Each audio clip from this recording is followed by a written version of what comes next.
Magandang buhay po sa lahat mga ka-agree. Welcome back sa ating channel. Shoutout sa bago at regular na subscribers. Ito po yung mabisang gamot sa chicken pox, turkey pox, pox. Hindi lang po sa chicken pox ng mga tao, no? Yan po ay pinapakain ng green. Green pa lang, no? Kumayang maaari mas magulang na pito. Magatanghali hapon. Pwede na po yan kahit anong feel free to experiment. Disclaimer, hindi tayo veterinary. Pero tayo ay crop science major.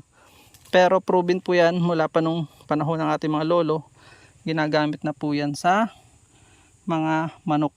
Siyempre po, katulad din ng tao, no, ika nga ay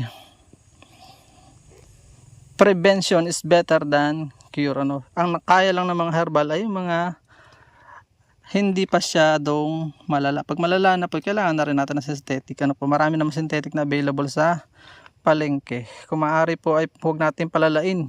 Pag nakita natin may bulutong na, pakainin na natin ito at naagapan po yan. Masakit kasi sa bituka yan eh. Hindi ko alam ang logic kung ba't ito nakakagaling. Alam ko yung halang nito ang nakakagaling. So yun po, no. At mas maganda kung walang laman ng tiyan para talagang talab na talab. Yun lang po. Maraming salamat. Hindi natin pinapahaba mga video. Palambing lang po. Huwag po sana natin skip ang aming mga ads. Mga 7 minutes pababa. Tuloy nyo na po. Kasama namin kayo sa mission sa buhay. Ito yung pamintang kinuhanan ko. Mas maganda po yung native. Ito yung native black pepper o pamintang native natin. Mas mabisa. Katulad din ng mga papaya. Mas masarap. Lahat naman ng native mas masarap. Po. So yun po. So, salamat sa hindi pag-skip ng ad. Please support all Filipino vloggers. Pakita natin sa mundo na nagkakaisang lahing Filipino. Paalam mo na po. Hanggang sa muli po natin informative videos.